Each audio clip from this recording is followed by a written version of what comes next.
ilungata yo soro linga ba voter kuna te awa déjà est-ce que yo ça rapport pour na ilung papa tozo tu yo ça rapport pour na ilung donc il y a pas déjà que ndenge ba parlementaire de bo ba leki ba parlementaire assis baloba ilunga kende cela veut dire lelo ilunga akangi bisaka na ye abimi nango akei oto bengi tout la musi yasa lelo yango no comprendre déjà tous les députés bah ça déjà aux aguets même il y a F Soso même il y a la Mouka même il y a MLC même il y a oto bengi donc ensemble bah si bah votaki alors qu'est-ce qui se passe problème il y a ilunga bon comprendre papa wana aza papa moko oto bengaka bo permettre nga zoba puisque mu quand moi le lobby coalition kufi yo zala ki fruit ya coalition alors basi bakati coalition il faut au déposer déjà yo moko alors vu que ya zala ki na bakabal ya ke oto sana yemei to sana autorité morale parce que kuna na zo ebisabino kanambe moyen lo balisusu ezate puisque ba oto ça les pression contre ces pays 4 mandats d'arrêt internationaux na Ebisakibino. Oto Bengi Shadar, Kalef Mouton, na Evariste Bochard, na Yemoko Hippolyte Ka. Tokoyoka pourquoi bango mandat d'arrêt yaki c'est depuis 2019 au mandat d'arrêt Kotaki. Toko tina kati actualité politique. Dossier Oto Bengi ya DGM. Deuxième bauto kanga oto bengi citerne ya essence ya ba Tanzanien banda ko bimasiko oto bengi mboka na biso parce qu'il faut comprendre ba intercepter yango na ba minéraux na kati donc citerne il fallait qu'il bima et que de Tanzanie na ba minéraux deuxième et intercepter yango alors il faut comprendre que na kati kuna bazo signaler biso ba minéraux zala qui est belé or argent cuivre et nyonso tout alors il faut comprendre que non ba yiba ki yango na loi là-bas parce qu'il fallait qu'il ba bima ba ke Tanzania to betena déjà maboko bakangi minéraux na biso ya RDC au bazuno là-bas il fallait qu'il y ait de Tanzanie et pas des gemmes car ba citer no bino bomona ko citer ni essence oh eza na essence na kati essence te basi ba côte si ba minéraux alors lobby des gemmes et signaler biso que non a to uti ko kanga citerne eza na ba minéraux na kati toujours na kati actualité politique faut yeba que non le chef d'état-major angolais na Congo ya Oto Bengi Egidio Santos aye ko allié ko remplacer oyo azalaki puisque azali membre ya CIRGL batina bango et pas CIRGL alors il faut comprendre tellement que toza membre ya CIRGL il faut basala Oto Bengi remplacement alors tolongolo ya Braza nde oyo ya Angola ayaki lobby sur terrain na Goma alors bazalaki kuna asali mo échange na ye on a été ameka kocha bato ya za nango na service na musala ba banda bulo puisque ya azali Oto Bengi chef d'état-major ya Angola nde batindi awa na République démocratique du Congo na Oto Bengi organisation Oto Bengi ya CIRGL alors il faut comprendre que non déjà changement ici est salami voilà monsieur Ramazani Shadari a quitté Oto Bengi ndaku ya l'état oya bandaki ko occupé illégalement yaya en tout cas to beteli Fatima to maboko Shadara yebisa biso ya za muto ya coup sur coup et puis aloba on ne peut pas nous intimider mais c'est Shadar alors vous comprendre à lobby yemoko abimisi biloko apala agel lukasoki lupango wapi agel lukasoki ndako wapi ya kofutela atiki lupango à l'état alors il faut vous comprendre muko antombolo fachi beton mukishi alobaki na biso tant que je serai au pouvoir il n'y aura plus les intouchables jangono moni na minute Shadar moya lobezate Kalef Mutombo ye kutu nde soki na ebisabina na minute yebo yoka pe bakangi Kalef Mutombo puisque pourquoi Bakrimi a salaki l'air a salaki na aner akanga voilà akanga ki batu illégal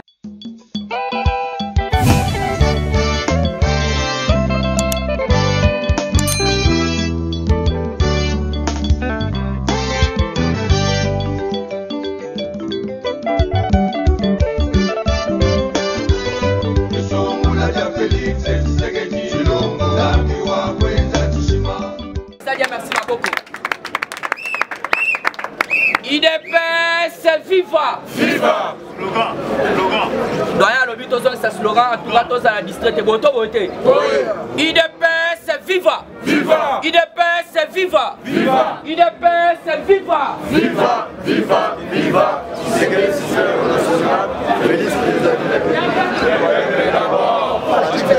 Bonjour, bonjour.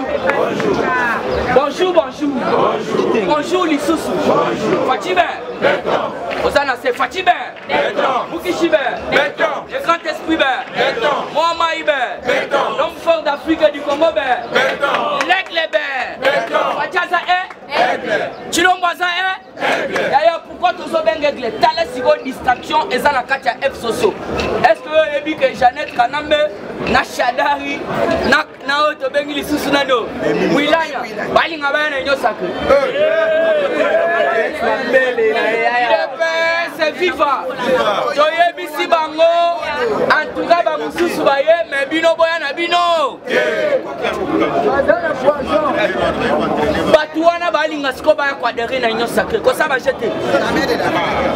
Tellement que va comprendre déjà que non, Union Sacrée Zawana, Nengo Koya, Nengo Kokota, Nebango peut va fandi balobi, en tout cas, toke ne kwadere na Union Sacrée. Toye bisi bango, ah, tosi tokangi, ba porte, ya Masua, ya Noé, boito. Donc en tout cas, Union Sacrée, ça ici, n'a pas sa majorité. Nous avons 317 députés. Alors vous devez comprendre, Otobengi, monsieur Pepe Ilunga, comment il est fatigué. Qu'est-ce qui se passe? On a dit président de la Bissibino que non, Kanambe a démissionné, ceci, c'est là. Alors, monsieur Ilungamba Nazoye Bisayo, c'est depuis l'Obi. À comprendre qui déjà que non, la minute ceux qui n'a pas mis la grande porte de na kobima na petite porte pour le 24. Le 24, il y a un homme qui ah, merci vraiment, on aurait bête à Libakou. Le 26, au moment de la mission, surtout dans la tenue de la ville, Nandenga ke toko takuna. Attends, il nous a qui était au Parlement debout, au EC, Bengana, il nous a bandaka. Mais il nous a taillé au sol, il n'a pas voté pour nous. Ah, déjà, est-ce que yo ça a pour na ilu? Papa, tu as yo ça a pour na ilu. Donc, il y a pas déjà que dengue parlementaire debout, l'équipe parlementaire assis, baloba il nous a kende. Cela veut dire lelo il nous a kangi bisakanaye. Abimi nango accueilli Otobengi tout la moussi yasa. Lelo, il y a on comprendre déjà tous les députés. Bah ça déjà aux aguets. Même il y a F Soso, même il y a la Mouka, même il y a MLC, même il y a Otobengi. Donc ensemble, bah si bah votaki. Alors qu'est-ce qui se passe? Problème il y a Ilunga pour comprendre. Papa wana aza papa moko Otobengara pour permettre nga zoba. Puisque nous quand on a le lobby coalition Koufi, yo zala qui fouille ya coalition. Alors basi bakati coalition, il faut déposer déjà Yomoko. Alors vu que ya zala qui na bakabal, ya que toza na yemei, toza na autorité morale. Parce que kuna na zoeb sabino Kanambe moyen lo bali sous exalté puisque ba auto ça les pression contre ces pays. 4 mandats d'arrêt internationaux na Ebisakibino. Otobengi Shadar, Kalef Mouton, na Evariste Bochard, na Yemoko Hippolyte Ka. Donc pourquoi bango mandat d'arrêt il y a qui c'est depuis 2019 au mandat d'arrêt Kotaki. Donc c'est une actualité politique. Dossier Otobengi ya DGM. Deuxième bauto kanga Otobengi citerne, il y a essence. Il y a des Tanzaniens, banda ko bimasko Otobengi mboka na biso. Ce qu'il faut comprendre ba intercepter yango na ba minéraux na kati. Donc citerne il fallait qu'il y ait bima et que de Tanzanie na ba minéraux. Deuxième et intercepter yango. Alors il faut comprendre que na kati kuna baso signaler biso ba minéraux ça là qui est belé. Or, argent, cuivre et nyon surtout. Alors il faut comprendre que non, ba iba qui en a loi là-bas. Parce qu'il fallait qu'il va bima, ba que Tanzania to maintenant déjà ma beaucoup. Bakangi minéraux na biso ya RDC au bazuno là-bas, il fallait qu'il y ait des Tanzanie et pas des gemmes. Car ba cité citerne obino bomona ko citerne ya essence oh eza na essence na kati essence te basi ba kotisi ba minerai alors lobby DGM et signaler biso que non a to uti ko kanga citerne eza na ba minerai na kati toujours na kati actualité politique faut yeba que non le chef d'état-major angolais na Congo ya Otobengi Egidio Santos aye ko remplacer oyo azalaki puisque azali membre ya CIRGL batina bango et pas CIRGL alors il faut comprendre tellement que tout ça membre ya CIRGL il faut basala Otobengi remplacement alors tolongolo ya Braza nde oyo ya Angola ayaki lobby sur terrain na Goma alors bazalaki kuna asali mo échange na ye on a été ameka kocha bato ya za nango na service na musala babanda boulot puisque ya azali Otobengi chef d'état-major ya Angola nde batindi awa na République démocratique du Congo na Otobengi organisation Otobengi ya CIRGL alors il faut comprendre que non déjà changement ici est salami voilà monsieur Ramazani Shadari a quitté Otobengi ndaku ya l'état oya bandaki occupé illégalement yaya en tout cas to beteli Fatima to maboko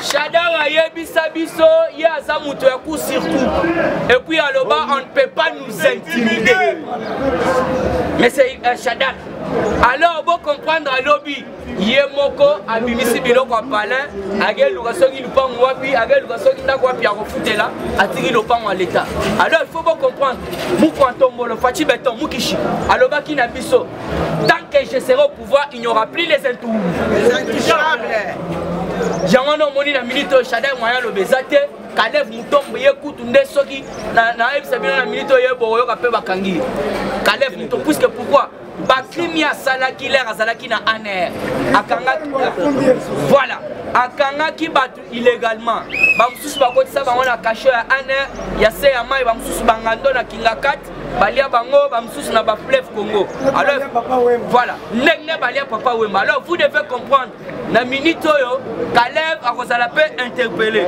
toujours na carte actualité politique la primature a été déjà scellée c'est depuis un certain lundi et ala imgola lobby Kotia Tembete lobby va cela qui primature pourquoi na via que ilunga ndenga za ko santé ce que total ndenga ke komamikanda à côté ce que puisque kuna déjà ba garde républicain basi ba entouré yango Kotia Tembete a primature ezaka pembeni awa kende pe yope betatu otala siko puisque lettre web sakabino fatia za aigle pourquoi ye ilunga vika za kina ba kabal na Otobengi autorité morale na ye ya ono monaki akekuna akuti autorité morale a ebisie kabal nyo sotu eza na mai oyo za nango o démissionner te yeba ke non ndenge mabunda kendaki ndenge yo pe okoke ya ngwana na so ebisa bino pour le moment ilunga za kobanga place azali alors azo yeba te na 10h à lelo nini ekoleka na kati ya assemblée nationale Guilain Nyembo président Choloba Guilain Nyembo remplace Vital Kamerhe donc Vital Kamerhe abanda ko sombongo malgré ndenga salaki na boloko amila banda ko soka mbongo alors lobby ba monika ba ebisi amila ba garde nyo surtout baza epa na yo bazo zonga kuna ake ko batela sikoyo oyo squaza chef ya cabinet donc directeur ya cabinet mokonza mboka alors vous devez comprendre Guilain Nyembo ba pesier déjà Otobengi ba prérogative nyo surtout asala musala o lokola neti directeur ya cabinet pourquoi parce que Eberand abandai ko sala intérim jusque là Eberand azalaki confirmé te azalaki jusque là donc Otobengi intérimaire abanda ko sala intérim alors mukolo lobby information nous est parvenue ba lobby Guilain Nyembo devient désormais directeur ya cabinet mokonza mboka la justice belge a rejeté la demande de liberté provisoire il y a Otobengi justice française et pour une liberté provisoire il y a Roger Lumbala bon il y a l'année président Mukuna Ebsibino Roger Lumbala a tsengaki déjà liberté provisoire alors va tourner liberté provisoire aux autres que l'angoni hôtel des abonnés nazobela faut pas que soigner na Congo. Na Congo, oui, et puis à Bakissa Lobby tout précisément na Mboujima puisque na un médecin na Ngakuna. Nde batali ba ebisie monsieur Roger Lumbala. Ah, alobi là, monsieur Roger Lumbala. Ndengo zawana. Awa tozali na otobengi ba département nyonso. Sozobela sida, sozobela prostate, kyphoïde, estomac. Ba retraité yo. Mais ndengo zawana moyen au bouger. Au commentaire na Belgique eza nde yango moni batunyo soto oyokaki bazana ba problème ya rapport mapping. Laissez-moi vous dire déjà ce pays a composé auto bengi bureau na carte République démocratique du Congo puisque Félix Antoine Tshisekedi Tshilombo va ça qui est vous devez créer votre tribunal pénal international. Pourquoi? Avec rapport mapping bakangami basé belé France a coton di sa ba congolais kunate Belgique a coton di sa kunate États-Unis même.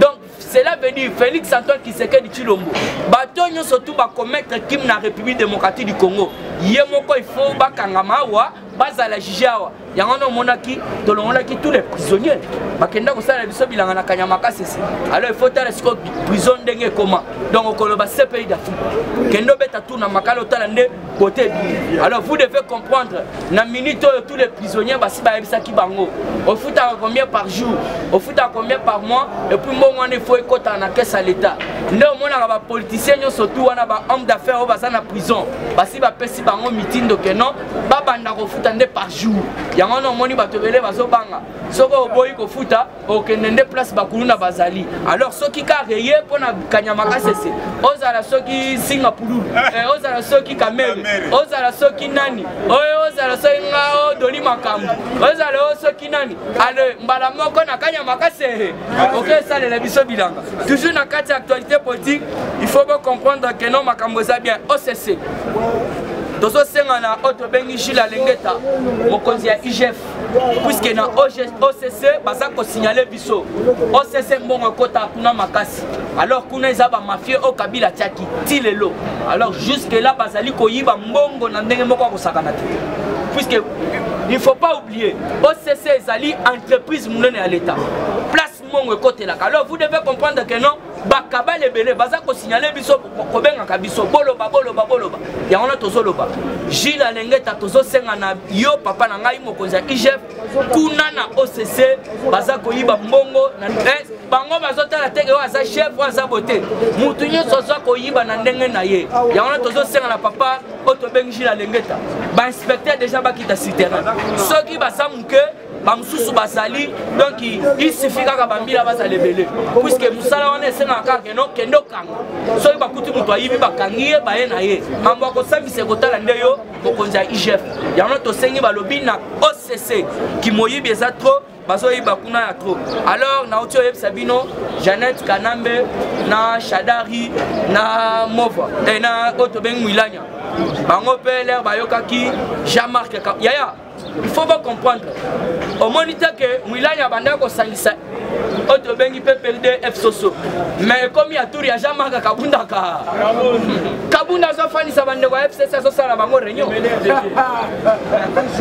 il faut pas comprendre des matchs betami puisque calcul ezalaki Mwilanya le abanda ko ta réunion na bato FCC abanda ko pesa bango ordre selon auto bengi autorité morale na bango mais bota la réunion au Jean-Marc sali na bango o bato belé baza ko interpréter la ndenge na bango ça n'engage bango alors tala siko Jean-Marc Kabunda a commis la réunion afandi wana lui en tant que président a co-présider réunion bato FCC basali Nemi Mwilanya la co-présider vous devez comprendre que non va les changer quand Félix na minitoyo azali susu na ta ko pakola mutu auto bengi pour traiter Félix aza ko sala musala selon auto bengi slogan na biso le peuple d'abord alors pour votre information boko ka d'ici bela gouvernement kobima puisque nous n'avons pas de temps à perdre. Alors vous devez comprendre que non, Bakalamingité, gouvernement et Zali Kobima. En tout cas, je dis et je vous remercie. Ok, merci beaucoup, IDPS Viva. Viva. Tous en train de biso à ultima typical Kumbachi, de représenter beaucoup mon aïe, aïe le loco mon abiso tobe de la tamaboko. Partout dans la biso. Ah, on va passer biso na Bel Air. na beleri mama moko abonti bana 4 mibali apesi mwana liboso komona ye Félix Antoine Tshisekedi Tshilombo muko antombolo mwa mai apesi mwana mibale kombo na ye Kabunda 3600 giga apesi mwana misatu Augustin mwana 4 bapesi ka kombo na ye te tokoye soki eza Gilles peut-être eza Gilles Kalou IDPS.